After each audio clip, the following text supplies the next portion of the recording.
Vanakkam and welcome back to Crickall's YouTube channel.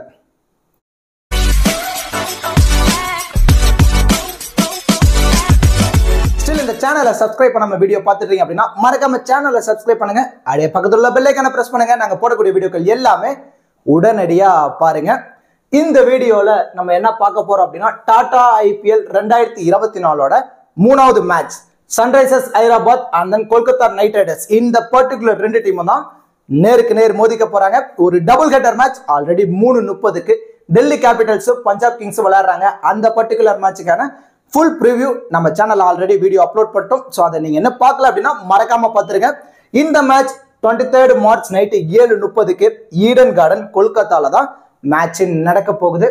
and then Sunrisers Hyderabad பொறுத்தவரை new captain and the new கோச்சோட இந்த சீசன்ல play பண்ண போறாங்க. Pat Cummins இந்த டீமை லீட் பண்ண போறாரு. ஜஸ்டின் லாங்கர் இந்த டீமை கோச் பண்ண போறாரு. and then லாஸ்ட் 3 சீசனுமே Sunrisers Hyderabad bottom of the டேபிள்ல தான் இருந்திருக்காங்க. 8th and 9th பிளேஸ் தான் லாஸ்ட் 3 இயர்ஸுமே அவங்களுக்கு கிடைச்ச இடம். அந்த லாஸ்ட் 3 இயர்ஸ்லயுமே ஒவ்வொரு இயருமே நியூ கேப்டனை யூஸ் பண்ணிருக்காங்க. and then கோச்சும் ஒவ்வொரு வருஷமுமே சேஞ்ச் பண்ணிட்டே வந்திருக்காங்க. பட் இந்த இயர் பேட் கமின்ஸ் ஒரு ஆஸ்திரேலியாவோட கேப்டன் and then ஆஸ்திரேலியாவோட ப்ரீவியஸ் கோச் ஜஸ்டின் லாங்கர் அவங்க தான் இந்த டீமை லீட் பண்ண போறாங்க.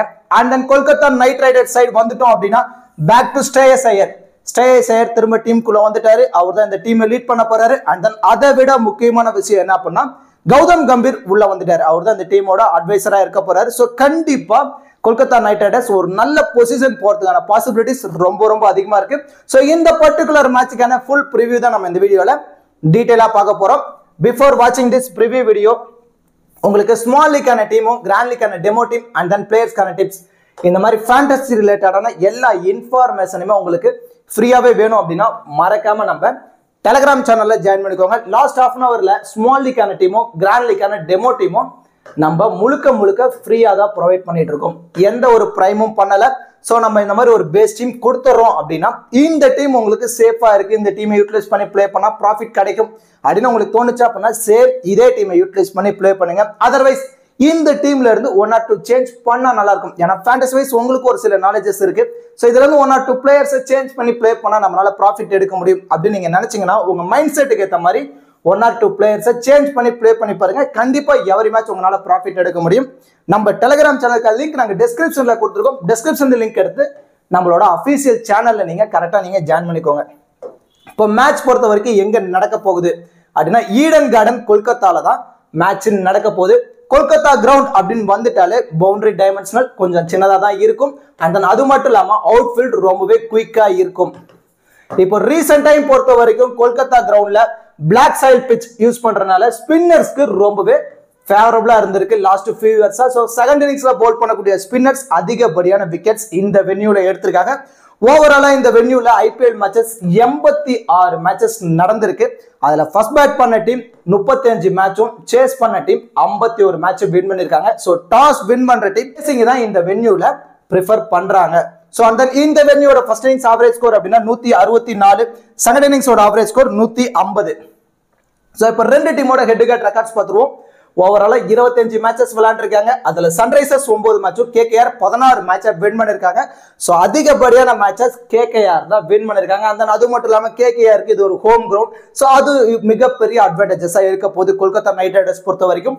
இந்த வென்யூல லாஸ்ட் சீசன்ல 7 மேட்சஸ் ஓவராலா நடந்திருக்கு. அதுல பவுலர்ஸ்க்கு 83 விக்கெட்ஸ் கிடைச்சிருக்கு. அதுல பேசர்ஸ்க்கு 40, ஸ்பின்னர்ஸ்க்கு 43 விக்கெட்ஸ் கிடைச்சிருக்கு. ஸோ ரீசெண்டா பிளாக் சாயில் பிட்ச் யூஸ் பண்றதுனால செகண்ட் இன்னிங்ஸ்ல ஸ்பின்னர்ஸ்க்கு அதிகப்படியான விக்கெட்ஸ் கிடைக்குது. கொஞ்சம் பேஸ் பவுலர்ஸ் விக்கெட் எடுக்க ஸ்ட்ரகிள் ஆகுறாங்க. அதுவே ஃபர்ஸ்ட் இன்னிங்ஸ் பொறுத்த வரைக்கும் பேஸ் பவுலர்ஸ்க்கு கொஞ்சம் விக்கெட் கிடைக்குது. அப்போ ஸ்பின்னர்ஸ் விக்கெட் எடுக்க ஸ்ட்ரகிள் ஆகுறாங்க. இருந்தாலும் ஓவராலா பார்க்கும்போது பேட்டர்ஸ்க்கு ரொம்ப என்ஜாய் பண்ணி ஆடக்கூடிய ட்ராக் தான் கொல்கத்தா கிரவுண்ட் பொறுத்த வரைக்கும். கொஞ்சம் ஹை ஸ்கோரிங் வென்யூவா போறதுக்கான சான்ஸ் கூட இருக்கு. So batters and then first innings la bowl பண்ணக்கூடிய facers and then second innings la bowl பண்ணக்கூடிய spinners. So இந்த காம்பினேஷன்ல டீமை பிக் பண்ணுங்க. கண்டிப்பா ப்ராஃபிட் எடுக்க முடியும். and then நீங்க இதெல்லாம் தெரிஞ்சிட்டு எந்த மாதிரி ஃபேண்டசி சைட்ல நீங்க ப்ளே பண்ண போறீங்க அப்படிங்கறத மிகப்பெரிய கேள்விக்குறி. My master 11 app. So my master 11 app பொறுத்த வரைக்கும் இப்போ சீரிஸ் லீடர் போர்ட் போயிட்டு இருக்கு. அதுல நீங்க பார்ட்டிசிபேட் பண்றீங்க அப்படின்னா 2 கோடி ரூபாய்க்கான இன்வெஸ்ட்மெண்ட் லீடர் போர்ட் போயிட்டு இருக்கு. அது 22nd மார்ச் ஸ்டார்ட் ஆகுது. அதுல நீங்க வரீங்க அப்படின்னா ஃபர்ஸ்ட் பிரைஸா வரீங்க அப்படின்னா Mercedes Benz and then second prize பொறுத்த வரைக்கும் Jeep Meridian and then Mahindra XUV 700 MG Hector இந்த மாதிரி லாட் ஆஃப் பிரைசஸ் கொடுத்துட்டு இருக்காங்க மை மாஸ்டர் 11 ஆப் பொறுத்த வரைக்கும். ஸோ இந்த மாதிரி நீங்க ஓவராலா பார்க்கும்போது ஒரு 100 பேர்த்துக்கு பிரைசஸ் கொடுக்குறாங்க. ஸோ நீங்க இதுல பார்ட்டிசிபேட் பண்ணி அமௌண்ட் ஏர்ன் பண்ணலாம். அண்ட் தென் அது மட்டும் இல்லாம மை மாஸ்டர் 11 ஆப்போட பெனிஃபிட்ஸ் என்ன அப்படிங்கறத சொல்லிடுறேன். மை மாஸ்டர் 11 ஆப் பொறுத்த வரைக்கும் ஸ்மால் லீக்கு ரொம்பவே பெஸ்டான ஆப். அதுவும் பர்டிகுலர்லி நீங்க கம்பேர் டு ட்ரீம் 11 கூட கம்பேர் பண்ணும்போது என்ட்ரி ஃபீஸ் ரொம்பவே கம்மியா இருக்கும். ஒவ்வொரு கான்டெஸ்ட்டுக்குமே உங்களால 100 ரூபாயில இருந்து 250 ரூபாய் வரைக்குமே சேவ் பண்ண முடியும் compare to Dream 11. For example Dream 11ல ஒரு ஃபர்ஸ்ட் பிரைஸ் 10,000 ரூபாய் இருக்கு. 2 பேர் உள்ள ஸ்பாட்ல நீங்க ப்ளே பண்றீங்க அப்படின்னா 5,725 ரூபாய். அதுவே நீங்க மை மாஸ்டர் 11ல ப்ளே பண்ணும்போது 5,500 ரூபாய் தான் வரப்போகுது. ஸோ ஒவ்வொரு கான்டெஸ்ட்டுக்குமே உங்களால 250 ரூபாய் சேவ் பண்ண முடியும். அது மட்டும் இல்லாம எல்லா மேட்சுக்குமே 50,000 ரூபாய்க்கான ஃப்ரீ கிவ் அவே கொடுக்குறாங்க. ஜஸ்ட் ஆப்பை இன்ஸ்டால் பண்ணுங்க. ஒரு 40 to 50 MB தான் வரப்போகுது. ஃப்ரீ கிவ் அவேல பார்ட்டிசிபேட் பண்ணுங்க. பார்ட்டிசிபேட் பண்ணிட்டு நீங்க ஸ்மால் லீக்ல ப்ளே பண்ற யூசர்ஸ் அப்படின்னா நீங்க யூஸ் பண்ற ட்ரீம் 11க்கும் மை மாஸ்டர் 11 ஆப்புக்கும் என்ட்ரி ஃபீஸ் எவ்வளவு இருக்கு கம்பேரிசன் பண்ணி பாருங்களேன். உங்களுக்கு ஒரு நல்ல ரிசல்ட் கிடைக்கும். அந்த எந்த ஒரு ஜிஎஸ்டியுமே கிடையாது. இப்ப நடக்க போற ஐபிஎலுக்கு இன்வெஸ்ட்மெண்ட் லீடர் போர்ட்ல பார்ட்டிசிபேட் பண்ணுங்க. அதுல ஒரு பிரைஸ் வின் பண்ணுங்க. அண்ட் தென் ஃப்ரீ கிவ்அவேல பார்ட்டிசிபேட் பண்ணுங்க. நிறைய ஆஃபர்ஸ் போயிட்டு இருக்கு. சோ ஒரு முறை நீங்க மை மாஸ்டர் 11 ஆப்பை ட்ரை பண்ணி பாருங்க. நீங்களே பெட்டர் ரிசல்ட் ஃபீல் பண்ணுங்க. மை மாஸ்டர் 11 ஆப்போட லிங்க் நாங்க டிஸ்கிரிப்ஷன்ல கொடுத்திருக்கோம். இன்வைட் கோட் கிரிகால்ஸ். ஓகே டியூட்ஸ், இப்போ ரெண்டு டீமோட ப்ராபபிள் பிளேயிங் 11 பார்த்துருவோம். கேகேஆர் பொறுத்த வரைக்கும் பிலிப் சால்ட், வெங்கடேஷ் ஐயர் 2 பேர் தான் இயர்ல இன்னிங்ஸ் ஓபன் பண்றதுக்கான பாசிபிள் இருக்கு. சப்போஸ் பிலிப் சால்ட் உள்ள ப்ளே பண்ணல அப்படின்னா ரக்முல்லா குர்பாஸ் அண்ட் தென் வெங்கடேஷ் ஐயர் 2 பேர் தான் இயர்லியா இன்னிங்ஸ் ஓபன் பண்றதுக்கான பாசிபிலிட்டிஸ் இருக்கு. லாஸ்ட் 2 இயர்ஸ்ல கேகேஆர் பொறுத்த வரைக்கும் 12 காம்பினேஷன்ல ஓப்பனிங்க சேஞ்ச் பண்ணிருக்காங்க.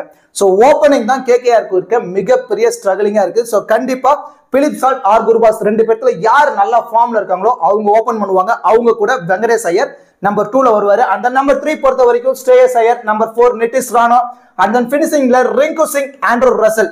நீங்க இந்த மிடில்ல பாத்தீங்க அப்படின்னா உங்களுக்கே நல்லாவே தெரியும் ஸ்ரேயஸ் ஐயர், நிதிஷ் ராணா, ரிங்கு சிங் ஒரு நல்ல காம்பினேஷன்ல இருக்காங்க. Second and third and fourth பிளேஸ்ல ஒரு நல்ல ஃபார்ம்ல இருக்கக்கூடிய பிளேயர். ஸ்ரேயஸ் ஐயர் பொறுத்த வரைக்கும் one of the best white ball cricketer நமக்கு நல்லாவே தெரியும். நிதிஷ் ராணா கேகேஆரோட லோக்கல் பாய். சோ ஈடன் கார்டன்ல நிறைய மேட்சஸ் விளையாண்டுருப்பாரு. சோ அது ஒரு அவருடைய advantages. And then Rinku Singh side வந்துட்டோம் அப்படின்னா ரிங்கு சிங் பொறுத்த வரைக்கும் இப்போ அவரு கேகேஆரோட பினிஷர் கிடையாது, யூபியோட பினிஷர் கிடையாது. அவர் இப்போ ஒரு one of the best Indian finisher in T20 பொறுத்த வரைக்கும் பெஸ்ட் பினிஷரா ரிங்கு சிங் ஒரு வளம் வந்துட்டு இருக்காரு. அது ஒரு மிகப்பெரிய அட்வான்டேஜஸ் கேகேஆர். இதெல்லாம் விட மசில் மேன் ஆண்ட்ரூ ரசல் அவர் தான் பினிஷிங் ரோல்ல இருக்க போறாரு. So Rinku Singh, Andrew Russell 2 பேருமே பினிஷிங் பண்றதுக்கான சான்ஸ் ரொம்ப அதிகமா இருக்கு. அண்ட் தென் சுனில் நரேன் இந்த வென்யூல நிறைய போல் பண்ணிருக்காரு, நிறைய விக்கெட்ஸ் எடுத்து கொடுத்திருக்காரு. And then Mitchell Starc one of the most expensive player in IPL. So Mitchell Starc வந்திருக்காரு. And then Harshit Rana, and then Varun Chakravarthy, Suyash Sharma. இதுதான் கொல்கத்தா நைட் ரைடர்ஸோட probable playing 11. Kolkata Knight Riders பொறுத்த வரைக்கும் லாஸ்ட் 2 இயர்ஸா அவங்க என்ன ஸ்ட்ரகிள் பண்ணிட்டு இருக்காங்க அப்படின்னா பவர் பிளேல அவங்களால பெருசா பவுலர்ஸ்னால விக்கெட்டை எடுக்க முடியல. அந்த டெத்லயும் விக்கெட் எடுக்க ரொம்பவே ஸ்ட்ரகிள் ஆயிட்டு இருந்தாங்க. இப்போ அந்த ஒரு சேஞ்சஸ்க்கு தான் மிச்சல் ஸ்டார்க்கை அவங்க உள்ள கொண்டு வந்திருக்காங்க. So Mitchell Starc new ball and then டெத்லயும் அவர் தான் பவுல் பண்ண போறாரு. One of the best new ball பவுலர்னு சொல்லலாம் ஒயிட் பால் கிரிக்கெட்ல. சோ இப்போ கொல்கத்தாவோட பவுலிங் ஸ்ட்ராட்டஜி அப்படி நம்ம எடுத்துக்கிட்டோம் அப்படின்னா யாரெல்லாம் போல் பண்ண சான்சஸ் இருக்குன்னா Suyash Sharma 1, Varun Chakravarthy 2, Harshit Rana 3, Mitchell Starc 4, Sunil Narine 5, Andre Russell 6. இந்த மாதிரி 6 பவுலிங் ஆப்ஷனோட வரப்போறாங்க. 7th bowling option Venkatesh Iyer இருந்தாலும் அவரு போல் பண்ணதான பாசிபிலிட்டிஸ் ரொம்ப கம்மி தான். சோ இந்த மாதிரி 6 பவுலிங் ஆப்ஷனோட தான் வரப்போறாங்க. இதுல அதிகப்படியான over Mitchell Starc 4 over complete பண்ணதான சான்ஸ் இருக்கும். சுனில் நரேன் 4 ஓவர் கம்ப்ளீட் பண்ணதான பாசிபிலிட்டிஸ் இருக்கு. வருண் சக்கரவர்த்தி 4 ஓவர் கம்ப்ளீட் பண்ணதான பாசிபிலிட்டிஸ் இருக்கு. ஆல்மோஸ்ட் இங்கேயே 12 ஓவர் வரைக்கும் கம்ப்ளீட் ஆயிடுச்சு. பேலன்ஸ் இருக்க 8 ஓவர் தான் Harshit Rana, Suyash Sharma and then Andre Russell இவங்க 3 பேரும் ஷேர் பண்ணி போல் பண்ற மாதிரி தான் போல் பண்ணுவாங்க. இதுல இனிஷியலா நியூ பால் பொறுத்த வரைக்கும் Mitchell Stark and then Harshit Rana இவங்க 2 பேர் தான் இனிஷியலா நியூ பால்ல போல் பண்ணுவாங்க. டெத் ஓவர்ஸ் பொறுத்த வரைக்கும் Mitchell Stark and then Andre Russell இவங்க 2 பேரும் டெத்ல போல் பண்றதான பாசிபிலிட்டிஸ் ரொம்ப அதிகமா இருக்கு. அண்ட் இந்த டீமோட இம்பாக்ட் பிளேயர் அப்படின்னா மனிஷ் பாண்டே அட் நம்பர் 5ல அவரு இம்பாக்ட் பிளேயரா உள்ள பேட்டிங் வந்து ஆடுறதுக்கான பாசிபிலிட்டிஸ் ரொம்ப ரொம்ப அதிகமா இருக்கு. இதான் கொல்கத்தா நைட் ரைடர்ஸோட probable playing 11. And then Sunrisers Hyderabad side வந்துட்டோம் அப்படின்னா Travis Head and then Mayank Agarwal 2 பேர் தான் இயர்ல இன்னிங்ஸ் ஓபன் பண்ண போறாங்க. ஒன் டவுன்ல அபிஷேக் சர்மா அண்ட் தென் ராகுல் Tripathi at the number 4, Henry Klaasen, Washington Sundar, Wanindu Hasaranga, Pat Cummins, Bhuvneshwar Kumar, Umran Malik, T Natarajan. இதுதான் சன்ரைசர்ஸ் ஹைதராபாத்தோட ப்ராபபிள் பிளேயிங் 11. இந்த டீமை பொறுத்த வரைக்கும் போலிங் ஸ்ட்ராட்டஜி அப்படின்னு எடுத்துட்டோம் அப்படின்னா T Natarajan 1, Umran Malik 2, Bhuvneshwar Kumar 3, Pat Cummins 4, Wanindu Hasaranga 5 and then Washington Sundar 6. இந்த மாதிரி 6 பவுலிங் ஆப்ஷனோட தான் வர போறாங்க. இதுல யார் யாரெல்லாம் அதிகப்படியான ஓவர்ஸ் கம்ப்ளீட் பண்ணுவாங்க அப்படின்னா புவனேஸ்வர் குமார் இனிஷியலாவே பவர் பிளேலயே ஒரு 3 ஓவர் வரைக்கும் கம்ப்ளீட் பண்றதான பாசிபிலிட்டிஸ் இருக்கு. லாஸ்ட் இயர் பொறுத்த வரைக்கும் சன்ரைசர்ஸ் என்ன ரொம்ப ஸ்ட்ரகிள் ஆனாங்க அப்படின்னா இயர்லியா புவனேஸ்வர் குமார் பவர் பிளேல ஒரு நல்ல பவுல் பண்ணி கொஞ்சம் எக்கனாமியா பவுல் பண்ணி 1 or 2 விக்கெட்ஸ் எடுத்து கொடுத்துருவாரு. அண்ட் தென் போக போக டெத்ல அவங்க ரன்ஸை லீக் பண்ணிட்டு இருந்தாங்க. ஸோ அந்த ட்ரபுளை பண்ணிட்டு இருந்தாங்க. இப்போ வந்து பாத்தீங்கன்னா பேட் கமின்ஸ் இந்த டீமுக்குள்ள புதுசா வந்திருக்காரு. அண்ட் தென் வனிது அசரங்கா 2 பேர் உள்ள புதுசா வந்திருக்காங்க. இவங்க 2 பேரும் 4 ஓவர் கம்ப்ளீட் பண்ணதான பாசிபிலிட்டிஸ் இருக்கு. And then Bhuvneshwar Kumar almost இங்கே 12 ஓவர் வரைக்கும் கம்ப்ளீட் ஆயிடுச்சு. பேலன்ஸ் இருக்கு 8 ஓவர்ல உம்ரான் மாலிக் ஒரு 2ல இருந்து 3 ஓவர், நடராஜன் ஒரு 2ல இருந்து 3 ஓவர், வாஷிங்டன் சுந்தர் ஒரு 2ல இருந்து 3 ஓவர். இந்த 8 ஓவரை இவங்க 3 பேரும் ஷேர் பண்ணி பவுல் பண்ற மாதிரி கான்செப்ட்ல தான் சன்ரைசர்ஸ் ஹைதராபாத் பவுல் பண்றதான பாசிபிலிட்டிஸ் இருக்கும். ஸோ இதுல 1 or 2 சேஞ்ச் பண்ணணும் அப்படின்னு அவங்க நினைச்சாங்கன்னா வாஷிங்டன் சுந்தருக்கு பதில் மயங்க் மார்க்கண்டே உள்ள பிளே பண்றதான பாசிபிலிட்டிஸ் இருக்கும். அண்ட் தென் வனிது அசரங்காக்கு பதில் கிளன் பிலிப்ஸ் அவரு உள்ள பிளே பண்றதுக்கான பாசிபிலிட்டிஸ் இருக்கும். ஸோ இந்த மாதிரி சேஞ்சஸ் வேணா படத்தான பாசிபிலிட்டிஸ் இருக்கும். ஸோ சப்போஸ் எந்த சேஞ்சும் பண்ணல அப்படின்னா இம்பாக்ட் பிளேயரா மயங்க் மார்க்கண்டே உள்ள வந்து பிளே பண்றதான பாசிபிலிட்டிஸ் ரொம்ப ரொம்ப அதிகமா இருக்கு. ஸோ இந்த மாதிரி கான்செப்ட்ல தான் சன்ரைசர்ஸ் உள்ள பிளே பண்ணுவாங்க. இனிஷியலா நியூ பால் பொறுத்த வரைக்கும் Bhuvneshwar Kumar and then Pat Cummins 2 பேர் தான் இயர்லியா நியூ பால் ஸ்டார்ட் பண்ண போறாங்க. டெத் ஓவர்ஸ் பொறுத்த வரைக்கும் T Natarajan and then Pat Cummins and then Wanindu Hasaranga இவங்க 3 பேருமே டெத்ல பவுல் பண்றதான பாசிபிலிட்டிஸ் ரொம்ப ரொம்ப அதிகமா இருக்கு. இப்போ 2 டீம்ல இருந்து பேட்டிங் அண்ட் பவுலிங் பெர்ஃபார்மன்ஸ் எப்படிலாம் பண்றதான பாசிபிலிட்டிஸ் இருக்கு. அதுல பர்டிகுலரா கிராண்ட் லீக் எந்தெந்த பிளேயர்ஸ்க்கு அதிகப்படியான இம்பார்ட்டன்ஸ் கொடுக்கலாம், அதுல கேப்டன் வைஸ் கேப்டன் ஆப்ஷனுக்கு யாரெல்லாம் எலிஜிபிளா இருப்பாங்க அப்படிங்கிற எல்லாமே நம்ம டெப்தா பார்க்க போறோம். மோஸ்ட்லி வீடியோவை மட்டும் ஸ்கிப் பண்ணாம பாருங்க. அப்பதான் உங்களுக்கு நிறைய விதமான ஐடியாஸ் கிடைக்கும். ஏன்னா நான் இன்னிங்ஸ் வைஸ் சொல்லியிருப்பேன். அதை வச்சு நீங்க டீமை பிக் பண்றீங்க அப்படின்னா கண்டிப்பா உங்களால ப்ராஃபிட்டும் எடுக்க முடியும். இப்போ கிராண்ட் லீக் பொறுத்த வரைக்கும் என்ன மாதிரி ஸ்ட்ராட்டஜில நம்ம போலாம் அப்படின்னா கிராண்ட் லீக் பொறுத்த வரைக்கும் நான் ஆல்ரெடி சொல்றதுதான் 6ல இருந்து 8 பிளேயர்ஸை சேஃபா மூவ் ஆன் பண்ணுங்க. அந்த சேஃப் ஆப்ஷன் எதை வச்சு எடுத்துக்கலாம் அப்படின்னா பேட்டிங் அப்படின்னா அவங்க டாப் ஆர்டர்ல வரணும், ரீசெண்ட் டைம் ஒரு நல்ல ஃபார்ம்ல இருக்கணும்.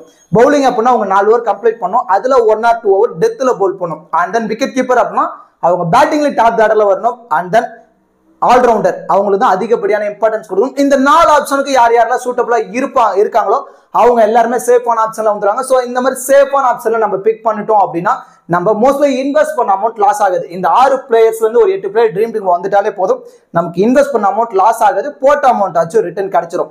அண்ட் தென் பேலன்ஸ் இருக்க 5ல இருந்து ஒரு 3 பிளேயரை மட்டும் நீங்க ரிஸ்க் எடுங்க.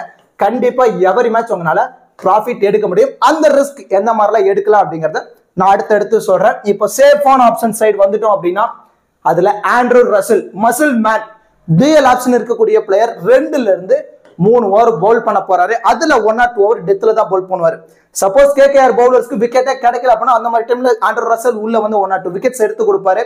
அண்ட் தென் பேட்டிங்ல உள்ள நின்னால நமக்கு நல்லாவே தெரியும் நிறைய ஹியூஜ் சிக்ஸஸ் அடிக்கக்கூடிய பிளேயர், ஒரு பெஸ்ட் ஹார்ட் ஹிட்டர்னே சொல்லலாம் ஆண்ட்ரூ ரசல் பொறுத்த வரைக்கும். அண்ட் தென் ஃபீல்டிங்ல லாங்ல தான் நிற்பாரு. எவ்வளவு பெரிய கஷ்டமான கேட்ச்னாலும் ஈஸியா பிடிச்சிருவாரு ஆண்ட்ரூ ரசல். ஒரு 3 டைமென்ஷனல் ஆல்ரவுண்டர்.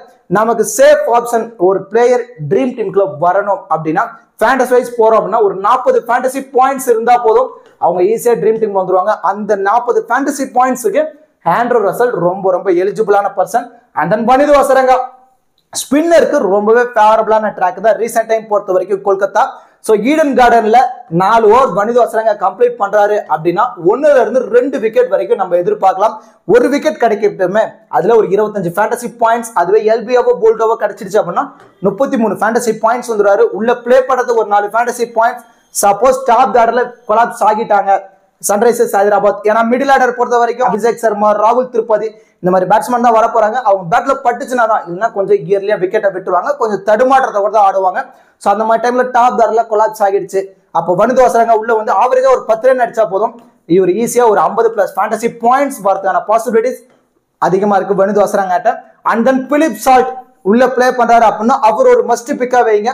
இவருடைய மிகப்பெரிய அட்வான்டேஜஸ் என்ன அப்படின்னா விக்கெட் கீப்பர்ல வர போறாரு. அண்ட் அது மட்டும் இல்லாம டாப் ஆர்டர்ல பேட்டிங்ல உள்ள வராரு. ரீசன்ட் டைம் செம்ம ஃபார்ம்ல இருக்காருங்க பிலிப் சால்ட்டை பொறுத்த வரைக்கும். ஸோ ஒரு 40+ ஃபேண்டசி பாயிண்ட்ஸ் அவருமே எடுத்து கொடுக்கறதுக்கான சான்ஸ் இருக்கு. சப்போஸ் பிலிப் சால்ட் உள்ள பிளே பண்ணல, ரஹ்முல்லா குர்பாஸ் தான் உள்ள பிளே பண்ண போறாரு அப்படின்னா, குர்பாஸ் பொறுத்த வரைக்கும் ஃபர்ஸ்ட் இன்னிங்ஸ்ல பேட் பண்ண போறாரு அப்படின்னா ஒரு 60 to 80% டீம்ல இம்பார்ட்டன்ஸ் கொடுங்க. அதுவே சேசிங் அப்படின்னா 50-50 ஆப்ஷன்ல குர்பாஸ் நீங்க ட்ரை பண்ணி பாருங்க. அண்ட் தென் பேட் கமின்ஸ் இந்த பர்டிகுலர் மேட்ச் பிக் டிஃபரன்ஷியல் பிக்கா இருப்பாரு. ஒண்ணு அவருக்கு விக்கெட் கிடைக்குது அப்படின்னா ஒரு 2 விக்கெட் கிடைக்கும், ஈஸியா ட்ரீம் டீம்ல வந்துருவாரு. இல்லைன்னா விக்கெட்டே கிடைக்காம கொஞ்சம் எக்ஸ்பென்சிவா போறதுக்கான சான்ஸ் இருக்கு. சப்போஸ் நான் ஆல்ரெடி சொன்ன மாதிரி தான் சன்ரைசர்ஸ் ஹைதராபாத் பொறுத்த வரைக்கும் பேட்டிங்ல மிடில்ல கொஞ்சம் வீக்கா தான் இருக்காங்க. நம்பர் 2, நம்பர் 3, நம்பர் 4 மூணுமே கொஞ்சம் வீக்கஸ்ட் பேட்ஸ்மேனா தான் இருக்காங்க. ஸோ அந்த மாதிரி டைம்ல பேட் கமின்ஸ் கொஞ்சம் டாப் தாரில் கொலாப்ஸ் ஆகிடுச்சு, இவர் உள்ள வந்துட்டாரு அப்படின்னா ஒரு நல்ல நாக் ஆகிறதுக்கான சான்ஸ் ரொம்ப ரொம்ப அதிகமா இருக்கு. நம்ம லாஸ்ட் சீசன்லயே பார்த்தோம், கொல்கத்தா கூட ஆடும்போது ஒரு மேட்ச் எக்ஸ்ட்ராடினரியான பேட்டிங் ஆடி இருந்தாரு, சேம் இதே ஈடன் கார்டன்ல. ஸோ அந்த மாதிரி குயிக் ஃபயரா ஸ்கோர் ஆடக்கூடிய பிளேயர். ஒரு ஆவரேஜா இவட்டு இருந்து நம்ம ஒரு 40 ஃபேண்டசி பாயிண்ட்ஸ் நம்ம சாலிடா நம்ம எதிர்பார்க்கலாம். அண்ட் தென் சுனில் நரேன் பொறுத்த வரைக்கும் இந்த வென்யூல நிறைய விக்கெட்ஸ் எடுத்திருக்க ஒன் ஆஃப் த பெஸ்ட் பிளேயர்னா அது சுனில் நரேன் தான். 4 ஓவர் கம்ப்ளீட் பண்ணும்போது ஸ்பின்னர்ஸ்க்கு சப்போர்ட்டிவா இருக்கு. ஒரு 2 விக்கெட் எடுத்தா போதும், ஈஸியா ட்ரீம் டீம்ல வரதான சான்ஸ் இருக்கு. And then Henry Klaasen dual option இருக்கக்கூடிய பிளேயர். இவருடைய மிகப்பெரிய அட்வான்டேஜஸ் என்ன அப்படின்னா விக்கெட் கீப்பர், பேட்டிங்ல உள்ள வராரு அப்படின்னா நிறைய ஹியூஜ் சிக்ஸஸ் அடிக்கக்கூடிய பிளேயர். ஒரு 20 ரன் அடிச்சா போதும், அதுல 3ல இருந்து ஒரு 4 பவுண்டரிஸ் அடிச்சிருப்பாரு. ஓவராலா பார்க்கும்போது அதுலயே ஒரு 30 ஃபேண்டசி பாயிண்ட்ஸ் வந்துருவாரு. விக்கெட் கீப்பர்ல கேட்சோ ஸ்டெம்பிட்டோ ரன் அவுட்டோ கிடைக்குது அப்படின்னா அதுல ஒரு பர்டிகுலர் ஃபேண்டசி பாயிண்ட்ஸ் உள்ள பிளே பண்றது ஒரு 4 ஃபேண்டசி பாயிண்ட்ஸ் ஓவராலா பார்க்கும்போது ஒரு 40+ ஃபேண்டசி பாயிண்ட்ஸ் ஈஸியா ஹென்ரி கிளாசன் எடுத்து கொடுக்கறதான சான்ஸ் இருக்கு. ஸோ இந்த 6 பிளேயருமே சேஃபான ஆப்ஷன்ல வந்துருவாங்க. ஸோ நீங்க மேட்ச் நம்பர் ஆஃப் டீம்ல இம்பார்ட்டன்ஸ் கொடுத்து நீங்க ட்ரை பண்ணி பாருங்க. அண்ட் தென் ரிஸ்க் எடுக்கணும் அப்படின்னு நான் சொன்னல, அது எந்த மாதிரி ரிஸ்க் எடுக்கலாம் அப்படின்னா இவங்க 3 பேரும் லோ பர்சன்டேஜ்ல பிக் டிஃபரன்ஷியல் பிக்கா இந்த பர்டிகுலர் மேட்ச் இருக்கிறதான சான்ஸ் இருக்கு. அதுல ஃபர்ஸ்ட் ப்ரியாரிட்டி யார் அப்படின்னா டி நடராஜன் பொறுத்த வரைக்கும் லாஸ்ட் 2 சீசனுமே அவருக்கு பெஸ்டா அமையல, கொஞ்சம் நிறைய எக்ஸ்பென்சிவா தான் போயிட்டு இருக்காரு. இருந்தாலும் இவருடைய மிகப்பெரிய அட்வான்டேஜஸ் என்ன அப்படின்னா டெத்ல போல் பண்ண போறாரு, நிறைய ஏர்கார் போடுவாரு. ஸோ அந்த மாதிரி டெத்ல போல் பண்ணும்போது ஒரு 2 விக்கெட் எடுத்துட்டாரு அப்படின்னா லோ பர்சன்டேஜ்ல பிக் டிஃபரன்ஷியல் பிக்கா நடராஜன் இருக்கிறதான சான்ஸ் இருக்கு. அந்த வெங்கடேஷ் ஐயர் இன்னிங்ஸ் ஓபன் பண்றாரு. ஸோ அந்த மாதிரி இன்னிங்ஸ் ஓபன் பண்ணும்போது பவர் பிளேல குயிக் ஃபயரா ஒரு 30+ ரன் ஆடிட்டாரு அப்படின்னா இவருமே லோ பர்சன்டேஜ்ல பிக் டிஃபரன்ஷியல் பிக்கா இந்த பர்டிகுலர் மேட்ச் இருக்கிறதான சான்ஸ் இருக்கு. அண்ட் தென் வருண் சக்கரவர்த்தி பொறுத்த வரைக்கும் அவருமே 3ல இருந்து 4 ஓவர் கம்ப்ளீட் பண்றாரு. ஸோ நிறைய கூகுளிஸ் போடுவாரு. ஸோ அந்த மாதிரி கூகுளிஸை பேட்ஸ்மேன் கொஞ்சம் மிஸ் பண்ணிட்டாங்க, 2 விக்கெட் எடுத்துட்டாரு அப்படின்னா இவருமே லோ பர்சன்டேஜ்ல பிக் டிஃபரன்ஷியல் பிக்கா இருக்கிறதான சான்ஸ் இருக்கு. இவங்க 3 பேருமே லோ பர்சன்டேஜ்ல பிக் டிஃபரன்ஷியல் பிக்கா இந்த பர்டிகுலர் மேட்ச் இருக்கிறதான சான்ஸ் இருக்கு. ஸோ இதை விட நீங்க இன்னும் கொஞ்சம் சேஃபா ரிஸ்க் எடுக்கணும் அப்படின்னு முடிவு பண்ணிட்டீங்க அப்படின்னா வெங்கடேஷ் ஐயருக்கு பதில் நீங்க நிதிஷ் ராணா நீங்க ட்ரை பண்ணி பார்க்கலாம். நிதிஷ் ராணா பொறுத்த வரைக்கும் லோக்கல் பாய் இந்த வென்யூல நிறைய மேட்சஸ் ஆடி இருக்காரு. ஸோ ஆவரேஜா உள்ள நின்னுட்டாரு, ஒரு 30+ ரன் அவரும் அடிச்சிட்டாரு அப்படின்னா அவருமே லோ பர்சன்டேஜ்ல பிக் டிஃபரன்ஷியல் பிக்கா இருக்கிறதான சான்ஸ் இருக்கு. அண்ட் வருண் சக்கரவர்த்திக்கு பதில் ஹச் ராணா நீங்க அவர் ஒரு இம்பார்ட்டன்ஸ் கொடுத்து நீங்க ட்ரை பண்ணி பார்க்கலாம். ஏன்னா இனிஷியலா நியூ பால்ல 1 or 2 விக்கெட்ஸ் கிடைச்சிருச்சு அப்படின்னா அவருமே லோ பர்சன்டேஜ் பிக் டிஃபரன்ஷியல் பிக்கா இருக்கிறதான சான்ஸ் இருக்கு. அந்த நடராஜனுக்கு பதில் நீங்க உம்ரான் மாலிக் அவரை கூட நீங்க ரிஸ்க் ஆப்ஷன்ல நீங்க ட்ரை பண்ணி பார்க்கலாம். ஸோ டி நடராஜன், வெங்கடேஷ் ஐயர், வருண் சக்கரவர்த்தி இவங்க 3 பேருமே லோ பர்சன்டேஜ்ல பிக் டிஃபரன்ஷியல் பிக்க இந்த பர்டிகுலர் மேட்ச் இருக்கிறதான சான்ஸ் இருக்கு. இவங்க 3 பேர் ரொம்ப ரொம்ப ரிஸ்கான ஆப்ஷன். இதை விட இன்னும் கொஞ்சம் நீங்க சேஃபா ரிஸ்க் எடுன்னு வச்சீங்கன்னா நிதிஷ் ராணா, உம்ரான் மாலிக் அந்த ஹச் ராணா இவங்க 3 பேருக்கு நீங்க சேஃபான ஆப்ஷன்ல கொஞ்சம் ரிஸ்க் எடுத்து நீங்க ட்ரை பண்ணி பார்க்கலாம். பேலன்ஸ் இருக்க இந்த 5 பிளேயருமே 40ல இருந்து 70% யூசர்ஸ் ட்ரை பண்ணி பார்த்திருப்பாங்க. ஸோ நீங்களும் மல்டிபிள் கிராண்ட் லீக்ல இன்னிங்ஸ் வைஸ் இவங்களை சஃபுல் பண்ணி நீங்க ட்ரை பண்ணி பாருங்க. அதுல ஃபர்ஸ்ட் ப்ரியாரிட்டி ஸ்ரேயஸ் ஐயர் வந்து பாத்தீங்கன்னா one of the best white ball cricketer. நமக்கு நல்லாவே தெரியும், உள்ள நின்னுட்டாரு அப்படின்னா குயிக்கா ஒரு 30ல இருந்து ஒரு 50 ரன் ஆடி கொடுத்துருவாரு. ஸோ ஆனா இருந்தாலும் இவருக்கு பேட்டிங் ஆப்ஷன் மட்டும் தான் இருக்கு. பேட்டிங்ல 30+ ரன் அடிச்சா மட்டும்தான் ட்ரீம் டீம்ல வருவாரு. ஸோ அதனால நீங்க மல்டிபிள் கிராண்ட் லீக்ல சஃபுல் பண்ணி நீங்க ட்ரை பண்ணி பாருங்க. And then Travis head recent time செம்ம ஃபார்ம், ஓப்பனிங் நியூ பால் ஆடுறாரு அப்படின்னா செம்மையா ஆடிட்டு இருக்காரு. பவர் பிளேலே யூட்டிலைஸ் பண்ணி ஒரு 20ல இருந்து ஒரு 25 ரன் பவர் பிளேல குயிக்கா ஆடி கொடுக்கறதான சான்ஸ் இருக்கு. இருந்தாலும் இவருக்கு பேட்டிங் ஆப்ஷன் மட்டும் தான் இருக்கு. கண்டிப்பா ஒரு 30+ ரன் அடிச்சா மட்டும்தான் இவரும் ட்ரீம் டீம்ல வருவாரு. ஸோ மல்டிபிள் கிராண்ட் லீக்ல மைண்ட் செட் இருக்கிற மாதிரி சஃபுல் பண்ணி நீங்க ட்ரை பண்ணி பாருங்க. ஆனா ரீசெண்ட் டைம் ஒரு நல்ல ஃபார்ம்ல இருக்கு. And then Rinku Singh one of the best finisher இப்போ ரீசெண்ட் டைம் பொறுத்த வரைக்கும் உள்ள நின்னுட்டாரு அப்படின்னா 15 ஓவருக்கு அப்புறம் தான் உள்ள பேட்டிங்ல வர போறாரு. பட்டுருச்சு அப்படின்னா குயிக் ஃபயரா ஒரு 25ல இருந்து ஒரு 40 ரன் வரைக்கும் ஆடி கொடுத்துருவாரு டெத் ஓவர்ஸ்ல. அண்ட் தென் அது மட்டும் இல்லாம ஃபீல்டிங்ல அதிகமா லாங்ல தான் நிக்கிறாரு. எவரி மேட்ச் மினிமம் ஒரு கேட்சாவது புடிச்சிடாரு. ஒரு சில மேட்ச்ல ஒரே மேட்ச்ல 4 கேட்ச் வரைக்கும் கூட புடிச்சிருக்காரு. சோ இந்த மாதிரி ரிங்கு சிங் பொறுத்த வரைக்கும் நீங்க மேக்ஸிமம் ஒரு 80% டீம்ல இம்பார்ட்டன்ஸ் கொடுத்து நீங்க ட்ரை பண்ணி பார்க்கலாம். And then Mitchell Stark most expensive player நமக்கு நல்லாவே தெரியும். அண்ட் தென் அது மட்டும் இல்லாம இவர் பொறுத்த வரைக்கும் 4 ஓவர் கம்ப்ளீட் பண்றாரு. சோ 4 ஓவர் கம்ப்ளீட் பண்ணும்போது இனிஷியலா நியூ பால்ல 2 ஓவரும் பேலன்ஸ் டெத்ல போல் பண்ண போறாரு. 1ல இருந்து 2 விக்கெட் வரைக்கும் நம்ம இவர்ட்ட இருந்து நம்ம எதிர்பார்க்கலாம். சப்போஸ் விக்கெட் கிடைக்கல அப்படின்னா கொஞ்சம் எக்ஸ்பென்சிவா கூட போறதுக்கான சான்ஸ் இருக்கு. சோ நீங்க மேக்ஸிமம் 50-50 ஆப்ஷன்ல மிச்சல் ஸ்டார்க்கை நீங்க ட்ரை பண்ணி பாருங்க. சோ மிச்சல் ஸ்டார்க்கை நீங்க டிராப் பண்ற டீம்ல சுயாஸ் சர்மா அவருக்கு ஒரு இம்பார்ட்டன்ஸ் கொடுத்து நீங்க ட்ரை பண்ணி பார்க்கலாம். அண்ட் தென் வாஷிங்டன் சுந்தர் பொறுத்த வரைக்கும் டூயல் ஆப்ஷன் இருக்கக்கூடிய பிளேயர். சோ பேட்டிங் வந்தாலும் ஒரு 15ல இருந்து ஒரு 25 ரன் வரைக்கும் நம்ம ஆவரேஜா நம்ம எதிர்பார்க்கலாம். அது மட்டும் இல்லாம பவுலிங்ல 2ல இருந்து ஒரு 3 ஓவர் கொஞ்சம் ஸ்பின்னர்ஸ்க்கு சப்போர்ட்டிவா இருக்க ட்ராக். இதுல 1-2 விக்கெட்ஸ் எடுத்துட்டாரு அப்படின்னா பிக் டிஃபரன்ஷியல் பிக்கா இருக்கிறதான சான்ஸ் இருக்கு. சப்போஸ் நீங்க வாஷிங்டன் சுந்தரை வச்சு ரிஸ்க் எடுக்க விரும்பல அப்படின்னு நினைச்சீங்கன்னா புவனேஸ்வர் குமாரை நீங்க ட்ரை பண்ணி பார்க்கலாம். புவனேஸ்வர் குமார் பொறுத்த வரைக்கும் 4 ஓவர் கம்ப்ளீட் பண்ணுவாரு. அது மட்டும் இல்லாம இனிஷியலா நியூ பால் 2ல இருந்து 3 ஓவர் போல் பண்ணுவாரு. நல்ல ஸ்விங் ஆகும். இனிஷியலா நியூ பால்ல மூவ்மெண்ட் இருக்குமா அவர் விக்கெட் கிடைக்கிறதுக்கான சான்ஸ் ரொம்ப அதிகம். ஏன்னா ஆப்போசிட் டீம் பொறுத்த வரைக்கும் வெங்கடேஷ் ஐயர், ரக்முல்லா குர்பாஸ் அல்லது பிலிப் சால்ட் இவங்க தான் இன்னிங்ஸ் ஓபன் பண்ண போறாங்க. வெங்கடேஷ் ஐயர் கொஞ்சம் அவசரப்படுவாரு. சோ அவசரப்படுமா அவரோட விக்கெட்டை இயர்லியா புவனேஸ்வர் குமார் எடுத்து கொடுக்கறதுக்கான சான்ஸ் இருக்கும். சோ புவனேஸ்வர் குமார், வாஷிங்டன் ரெண்டு பத்தி உங்க மைண்ட் செட்டுக்கு ஏற்ற மாதிரி சஃபல் பண்ணி நீங்க ட்ரை பண்ணி பாருங்க. இவங்க எல்லாத்தையுமே நீங்க மல்டிபிள் கிராண்ட் லீக்ல உங்க மைண்ட் செட்டுக்கு ஏற்ற மாதிரி சஃபல் பண்ணி நீங்க ட்ரை பண்ணி பாருங்க. கண்டிப்பா ஒரு நல்ல ரிசல்ட் கிடைக்கிறதுக்கான சான்ஸ் ரொம்ப ரொம்ப அதிகமா இருக்கு. இப்போ கிராண்ட் லீக்கு சூட்டபிளான ஒரு 14 ஃபேண்டசி பிளேயர்ஸ் என்ன மாதிரி நீங்க ட்ரை பண்ணலாம் அப்படின்னா Andre Russell 1, Wanindu Hasaranga 2, Phil Salt அல்லது Rahmanullah Gurbaz 3, Heinrich Klaasen 4, Sunil Narine 5, Pat Cummins 6, Rinku Singh 7, Mitchell Starc 50-50 ஆப்ஷன்ல ஃபர்ஸ்ட் இன்னிங்ஸ் அப்படின்னா மிச்சல் ஸ்டார்க், செகண்ட் இன்னிங்ஸ் அப்படின்னா Suyash Sharma 8, Travis Head 9, Shreyas Iyer 10, Washington Sundar அல்லது புவனேஸ்வர் குமார் 11, வெங்கடேஷ் ஐயர் 12. இது ரொம்ப ரொம்ப ரிஸ்கான ஆப்ஷன். இதை விட நீங்க சேஃபா போகணும்னு நெட்டிஸ் ராணா சைடு போங்க. And then T Natarajan 13. நடராஜனை விட ரிஸ்க் எடுக்க விரும்பல, இன்னும் கொஞ்சம் சேஃபா போனுச்சுன்னா உம்ரான் மாலிக் சைடு போலாம் 13. அண்ட் தென் வருண் சக்கரவர்த்தி 14. சோ இந்த 14 பிளேயர்ஸும் நீங்க மல்டிபிள் கிராண்ட் லீக்ல சஃபல் பண்ணி நீங்க ட்ரை பண்ணி பாருங்க. இந்த 14 பிளேயரை யூட்டிலைஸ் பண்ணி தான் நம்ம ஒரு 11 பிளேயரை கொண்ட ஒரு டீமை ரெடி பண்ண போறோம். இதுல 8 பிளேயர்ஸ் வரைக்கும் ட்ரீம் டீம் வந்துட்டாங்க அப்படின்னா நமக்கு லாஸ் ஆகாது. அதுவே 10 பிளேயர்ஸ் வரைக்கும் ட்ரீம் டீம் வந்துட்டாங்க அப்படின்னா நம்ம ஒரு ஹியூஜ் ப்ராஃபிட் எடுக்கிறதான பாசிபிலிட்டிஸ் ரொம்ப ரொம்ப அதிகமா இருக்கு. இப்போ பேஸ் டீம் எந்த மாதிரி நம்ம கிரியேட் பண்ணலாம் அப்படின்னு நம்ம பார்த்தோம் அப்படின்னா விக்கெட் கீப்பர்ல இருந்து ஹென்ரி கிளாசன், பிலிப் சால்ட் உள்ள பிலிப் சால்ட் பிளே பண்றாரு அப்படின்னா ஒரு மஸ்ட் பிக் வைங்க. அல்லது ரக்முல்லா குர்பாஸ் உள்ள பிளே பண்ண போறாரு அப்படின்னா நீங்க 50-50 ஆப்ஷன்ல ரக்முல்லா குர்பாஸை ட்ரை பண்ணிக்கோங்க. ஆல்ரவுண்டர்ல இருந்து Andre Russell, Sunil Narine, Wanindu Hasaranga, and then பவுலிங்ல இருந்து பேட் கமின்ஸ். சோ இதுதான் ஒரு பேஸ் டீம். இந்த டீம்ல இருந்து நம்ம இன்னும் என்னென்ன சேஞ்சஸ் பண்ணலாம் அப்படின்னு பார்த்தோம் அப்படின்னா பேட்டிங்ல போறோம் அப்படின்னா டிராவிஸ் ஹெட்டை ஒரு ஆப்ஷன்ல நீங்க ட்ரை பண்ணி பார்க்கலாம். அண்ட் தென் ஸ்ரேயஸ் ஐயரை ஒரு ஆப்ஷன்ல நீங்க ட்ரை பண்ணி பார்க்கலாம். அண்ட் தென் இதை விட நீங்க ரிஸ்க் எடுக்கணும்னு முடிவு பண்ணிட்டீங்கன்னா வெங்கடேஷ் ஐயரை ரொம்ப ரொம்ப ரிஸ்கான ஆப்ஷன்ல நீங்க ட்ரை பண்ணி பார்க்கலாம். அதை விட ரிஸ்க் எடுக்கணும்னு நினைச்சீங்கன்னா நெட்டிஸ் ராணாவை லோக்கல் பாய் ஒரு ரிஸ்கா நீங்க பேட்டிங் ஆப்ஷன்ல ட்ரை பண்ணி பார்க்கலாம். அண்ட் தென் பவுலிங்ல உள்ள வந்துட்டீங்க அப்படின்னா சுனில் நரேனுக்கு ஒரு இம்பார்ட்டன்ஸ் நீங்க கொடுத்து பார்க்கலாம். அண்ட் தென் சன்ரைசர்ஸ் சைடு வந்துட்டோம் அப்படின்னா டி நடராஜன் ரொம்ப ரொம்ப ரிஸ்கான ஆப்ஷன், டெத்ல பவுல் பண்ணக்கூடிய பவுலர்ஸ். அண்ட் தென் அதை விட இன்னும் கொஞ்சம் சேஃபா போகணும்னு நினைச்சீங்கன்னா உம்ரான் மாலிக்கை நீங்க ட்ரை பண்ணி பார்க்கலாம். இல்ல அப்படின்னா நீங்க புவனேஸ்வர் குமார் அவருக்கு ஒரு இம்பார்ட்டன்ஸ் கொடுத்து நீங்க ட்ரை பண்ணி பார்க்கலாம். அண்ட் தென் கேகேஆர் பொறுத்த வரைக்கும் ஸ்பின்னர் சைடு வந்துட்டோம் அப்படின்னா வருண் சக்கரவர்த்திக்கு அதிகப்படியான இம்பார்ட்டன்ஸ் நீங்க கொடுக்கலாம். இல்ல அதை விட இன்னும் கொஞ்சம் நீங்க ரிஸ்க் எடுக்க தயார் அப்படின்னு நினைக்கிற டீம்ல சுயாஸ் சர்மாக்கு ஒரு இம்பார்ட்டன்ஸ் கொடுக்கலாம் நீங்க. சோ இந்த மாதிரி ஒரு பேஸ் டீம் கிரியேட் பண்ணிட்டு அதுல உங்க மைண்ட் செட்டுக்கு ஏற்ற மாதிரி பிளேயர்ஸ் மற்ற எல்லா பிளேயர்ஸும் நீங்க மல்டிபிள் கிராண்ட் லீக்ல சஃபல் பண்ணி நீங்க ட்ரை பண்ணி பாருங்க. கண்டிப்பா ஒரு நல்ல ரிசல்ட் எடுத்து கொடுக்கறதுக்கான சான்ஸ் ரொம்ப ரொம்ப அதிகமா இருக்கு. இப்போ கேப்டன் வைஸ் கேப்டன் ஆப்ஷனுக்கு யாரெல்லாம் எலிஜிபிளா இருப்பாங்க அப்படிங்கிறத பார்ப்போம். Andrew Russell, Wanindu Azarenka, Henry Klaasen இவங்க 3 பேருமே டுயல் ஆப்ஷன் இருக்கக்கூடிய பிளேயர். ஸோ மோஸ்ட்லி இவங்க 3 பேர்னா மேக்ஸ் நம்பர் ஆஃப் யூசர் சேஃபா கேப்டன் வைஸ் கேப்டன் ஆப்ஷன்ல ட்ரை பண்ணி பார்த்துருப்பாங்க. இதுல நீங்க இன்னும் கொஞ்சம் ரிஸ்க் எடுக்கணும்னு நினைச்சீங்கன்னா சுனில் நரேன் இந்த வென்யூல அதிகப்படியான விக்கெட்ஸ் எடுத்து கொடுத்திருக்காரு. அண்ட் தென் டிராவிஸ் ஹெட் பேட்டிங்ல ஒரு நல்ல ஃபார்ம்ல இருக்கக்கூடிய பிளேயர் ஓபன் பண்றாரு. ஸ்ரேயஸ் ஐயர் இந்த வென்யூல ஒரு நல்ல form and then one of the best white ball cricketer.